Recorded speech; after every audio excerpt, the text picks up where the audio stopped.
Ying-Ying, this last weekend, 你剁手了吗? No, I did not. But given the amount that was spent on Alibaba's properties this year for Singles' Day, or China's Black Friday, and the biggest e-commerce shopping festival of the year, plenty of people did. 剁手, for those of you who don't know, literally means to chop off one's hands.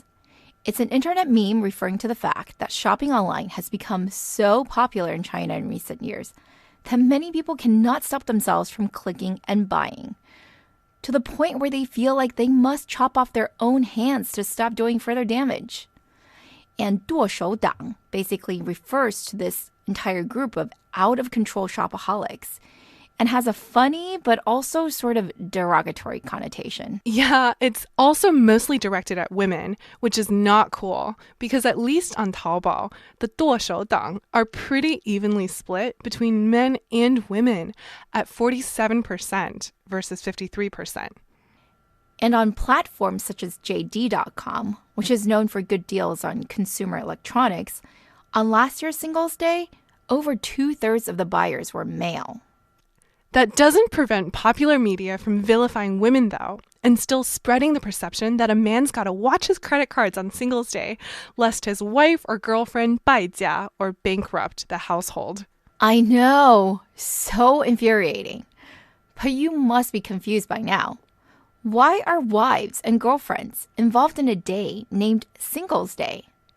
Isn't it for single people? In today's episode, we are going to explore Singles' Day, how it got started, why it has such mindshare in the world of China internet, how it went this year, and why, despite all the hype, we don't think it's a very accurate reflection of the state of the industry. The president's economic team goes to China. After a whole night thinking, I say I still want to do it.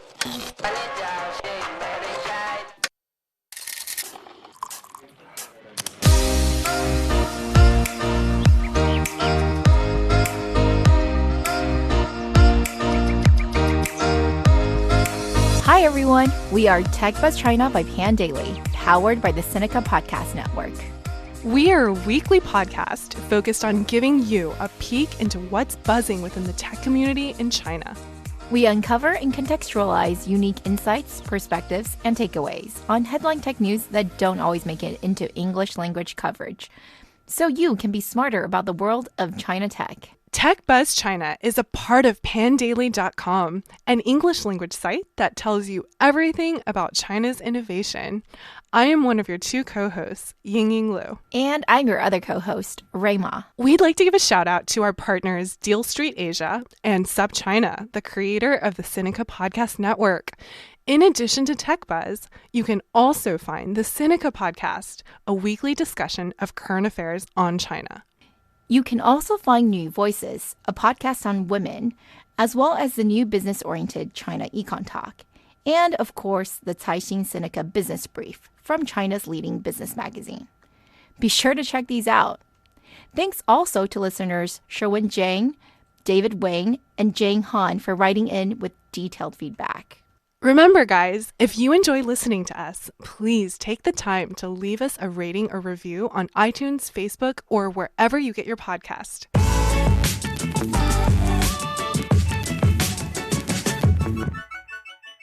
Okay, Ying-Ying, so Singles' Day is not an official holiday in China. No, I don't think Confucius would have approved. Almost every actual holiday in China revolves around the family, whether dead or alive. The legend goes that Singles' Day is something made up by single men from Nanjing University in the early 90s, who decided that there were so many holidays celebrating couples that being single ought to be celebrated as well. They picked November 11th because, well, 1 is the lowliest number, right? And November 11th emphasizes that 4 times. I agree. Singletons are invisible in culture, especially today where everything is so commercialized. It does make sense to target couples or families who might be spending more on gifts for each other. Oddly enough, though, November 11th also has special significance for couples, so lots of people choose to get married on this day too. But the primary association is still with singles, which is why it's still more popularly known in the West as Singles' Day. The original impetus behind Alibaba's 双十一, or Double 11 shopping festival, was pretty simple. It was 2009, and the economy was still really crappy from the great financial crisis. Daniel Zhang Yong, had launched Singles Day primarily due to one need, to promote Tmall. Tmall, or Tianmao, if you'll remember, is Alibaba's B2C platform. It launched in 2008 and was still just known as Taobao merchants back then, to differentiate from the primarily C2C Taobao platform. The brands on Tmall were pretty small potatoes compared to the brands on there today. Daniel wanted a good excuse to increase exposure for Tmall, and he thought that a Chinese equivalent of Black Friday might do the trick. They picked November 11th because they thought it would be easy to remember. 4 ones. They didn't even really realize it was Singles Day. Anyway, Daniel reasoned it had to be in November because October in China has the national holiday Golden Week, and December you have Christmas, which isn't a major holiday in China but already had some corresponding promotions. So it seemed much easier to just create something from scratch. And the holiday calendar is a blank in China for November. But I guess they did find out it was known to some Chinese millennials as Singles Day because the first tagline was, "Have nothing to do on Singles Day? Why not buy something to gift away?" I don't think that really stuck though, because it's now really more of an excuse for single shopaholics to pamper themselves. But officially, the day is branded as a Double 11 shopping festival. We just think Singles Day is much more memorable than Double 11 in English. But realistically, all Chinese media refer to it as Double 11. So now you know, it's not for single people. It's just a shopping holiday. But back to why they picked this date, though. Daniel reasoned that November was also a good time to sell people stuff because it's when deep autumn is transitioning into winter and people need to buy lots of seasonal goods, things like heavier coats and blankets and slippers. Well, it clearly worked because even in the very experimental first year, in which only 27 brands participated, sales reached 50 million RMB. That's about $7 million. Which, if you go by the record set last weekend of $30.8 billion US dollars, would have taken just 20 seconds to reach. Yeah, as many have noted, in the 10 years since Alibaba launched Singles Day, its Single Day GMV, or gross merchandise value, has grown over 4,000 times. On that metric, it is considered wildly successful. And the success of Singles Day definitely helped Daniel secure the CEO position at Alibaba. He may well be forever known as the mastermind that dreamt up a holiday that makes the shoppers in the US seem anemic in our spending. After all, last year's 4-day haul for US shopping, Black Friday, the weekend, plus Cyber Monday all added together, totaled just $14 billion or so, whereas Singles Day on Alibaba alone generated $25 billion, which is almost double the entire amount for all retail online shopping combined for the US. And if you choose a more comparable single-day shopping event, Amazon's Prime Day, for example, that was estimated to be about $4 billion this year, less than 1/7 of what Singles Day 2018 generated for Alibaba. So, all good, right? Are you convinced yet that Singles Day is totally amazing and a prime example of China's economic success and Alibaba's dominance in e-commerce? I mean, there is nothing that comes remotely close. But actually, we don't agree with that. While the headline number is easy to report, and indeed it's mind-blowingly large, it doesn't tell the full story. Yeah, first of all, many of our friends agree. For example, Tim Colpin at Bloomberg, who wrote a scathing opinion piece that called Singles Day the single most meaningless shopping event. Yeah, ouch. What he meant by that, though, was that the GMV metric is well known as an unreliable indicator of actual revenue. GMV is merely the volume of transactions that pass through the platform, not how much money Alibaba or actually any of the other e-commerce platforms made. Especially for this so-called holiday, Singles Day, that requires so much promotion and discounts, it gets even murkier than during normal periods on how to measure revenue. There are lots of special deals that are run to entice merchants, not just shoppers. You call them special deals. I call them forced cooperations. It's been long reported, although of course never officially confirmed, that Alibaba has been guilty of forcing merchants to be exclusive with them for Singles' Day promotions. It's usually JD that complains, but this year, Colin Huang of Pinduoduo made these accusations in his WeChat moments too. These things are really hard to prove, and as a merchant, there's really no reason to get involved and publicly denounce any of these big three platforms. You want to sell on them after all. But yeah, the point is, GMV is not only not correlated with revenue, it can be somewhat engineered. Also, I know lots of you might have seen the headlines that boasted about how Alibaba hit $10 billion in sales in just the first hour. And you're probably wondering, how did that happen? Is everyone just sitting on their laptops or phones waiting to place orders? Kind of like Burning Man? Kind of. First of all, this is the 10th year of the festival, so you'd literally have to be living under a rock to not know about it. Second, they drummed up extra celebrations for it beforehand. That's right.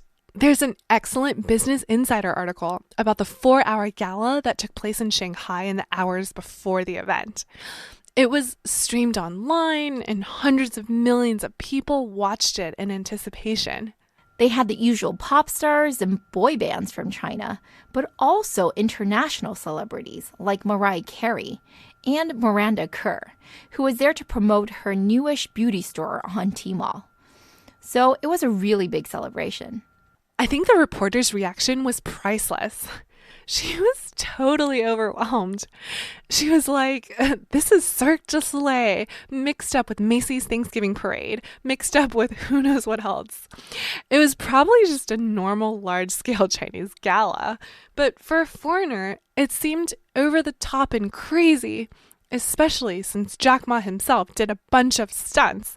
For example, putting on makeup to promote the beauty vertical, which is historically one of Tmall's most popular segments.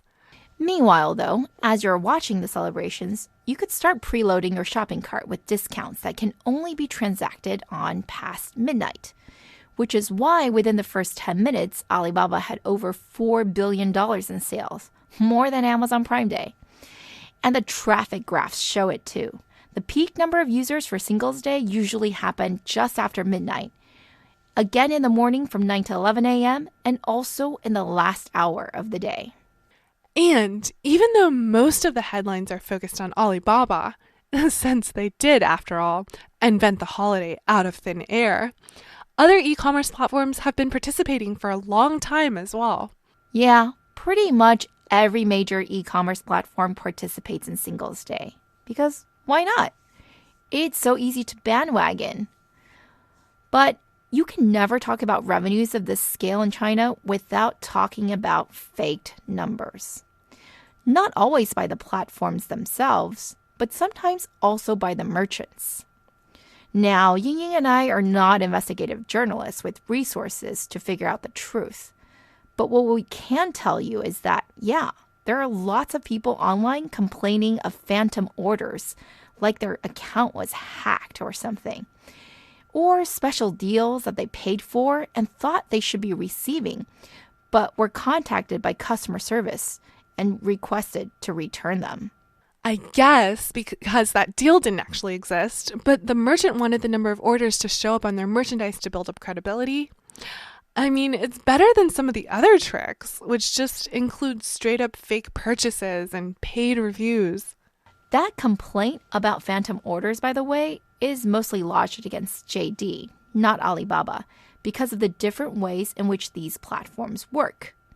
So Alibaba's Tmall is literally like a mall, where the merchants individually take care of their businesses, but using Alibaba's software, of course, and paying a fee for that, whether it be for advertising expenses or whatever else.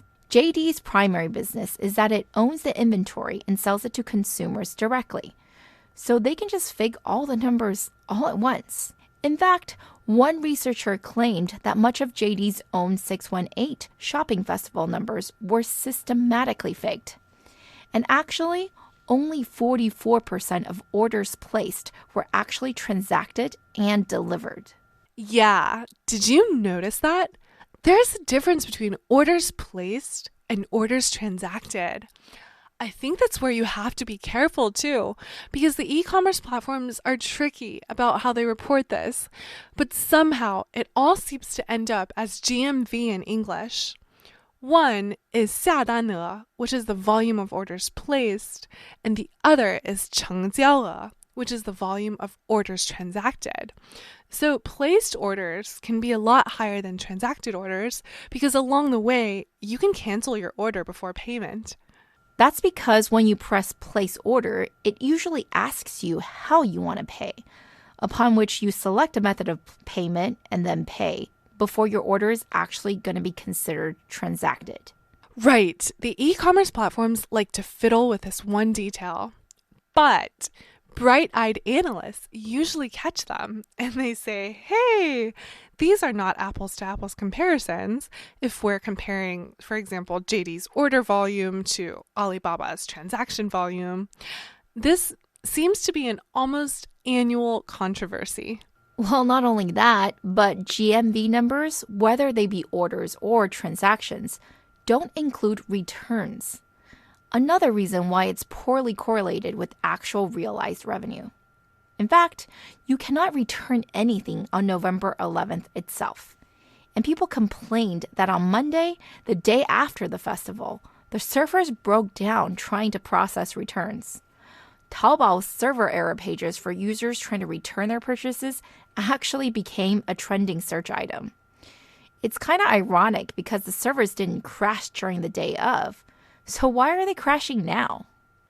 That supposedly has never happened before. Now, neither of us are 剁手党 or shopaholics, so we don't have any personal experience, but there's plenty of folks on social media complaining that they bought so much stuff. There's no way they can even finish using it all before Singles Day 2019.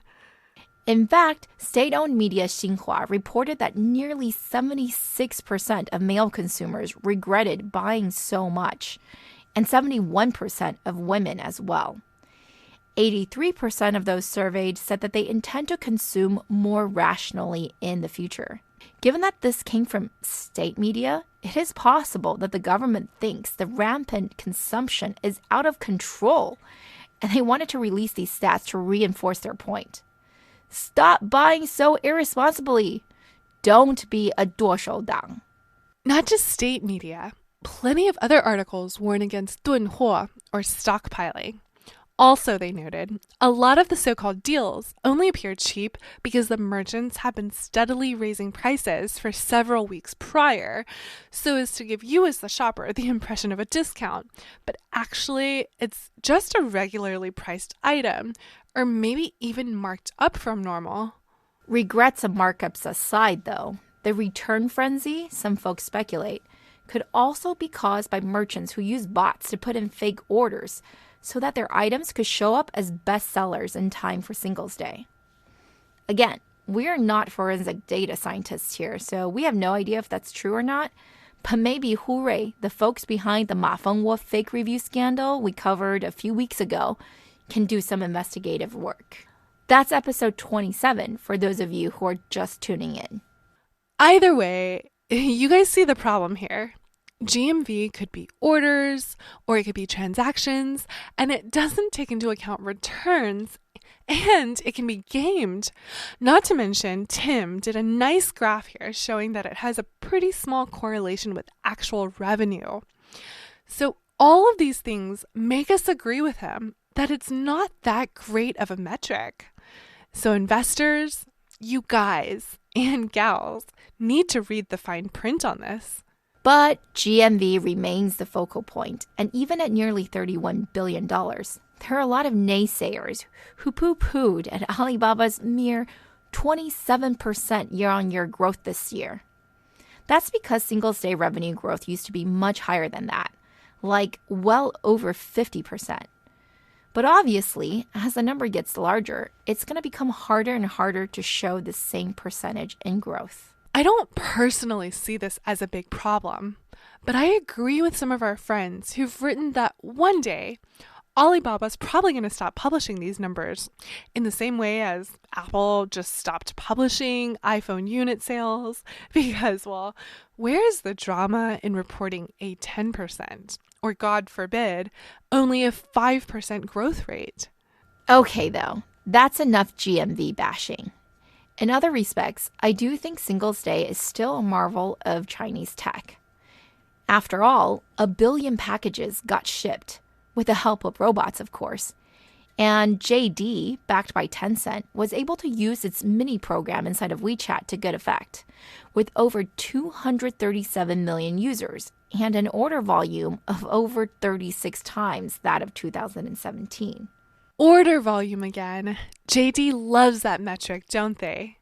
They also disclosed that the AI customer service chatbot they have got a lot more usage this year, with 90% of customer questions able to be resolved without any human intervention. So I think what we're trying to say here is that it's not just the GMV that we should be looking at for Singles' Day, as much as it is the sheer technical skill that's required to pull off a sale of this size. Logistics, customer service, your pre-sale gala, even just server reliability. It's a big undertaking. Right. And it's also a year where we saw Alibaba really get into integrating all of its group companies into the festival. Users didn't just have to purchase products. They could also purchase services. For example, videos on Youku, games on UC, movie tickets, digital music, travel packages, and so much more. And internationally, too, through its majority-owned e-commerce subsidiary, Lazada, which covers Southeast Asia. So, let's summarize for all the tech buzzers out there, shall we? What did we learn, Ying-Ying? Well, we learned that in terms of e-commerce sales, there is just no doubt that Singles' Day is the largest single-day shopping event in the world. It started 10 years ago online as a way to promote Tmall, but now it's pretty much joined in by all the e-commerce platforms and also now a lot of offline retail, which was actually highlighted this year, by the way, by Alibaba's CEO as one of their most important growth metrics. But still, almost $29 billion of that was from online, so this is still a primarily online thing. Anyway, we also learned that GMV, or gross merchandise value, the headline number that's usually reported, is not a good indicator of actual revenue. And it can, in fact, like anything else in China, be gamed. GMV can be misleading, or at least it's fair to say that it doesn't show the whole picture. So the $30.8 billion of GMV for this year on Singles' Day for Alibaba, the $23 billion for JD, plus billions more from Pinduoduo, VIP Shop, NetEase, etc., these numbers should probably come with some asterisks and footnotes. But it's still an achievement, especially when you consider the massive marketing campaigns, the logistics, and the infrastructure that had to go into making all of this happen. In fact, that should probably be the bigger headline. Don't you think so, Ray? Probably. But you know what else I learned? I learned that Alibaba throws a really good party. So Alibaba, if you are listening, we're happy to podcast live from Singles' Day 2019 next year. Send us an invite.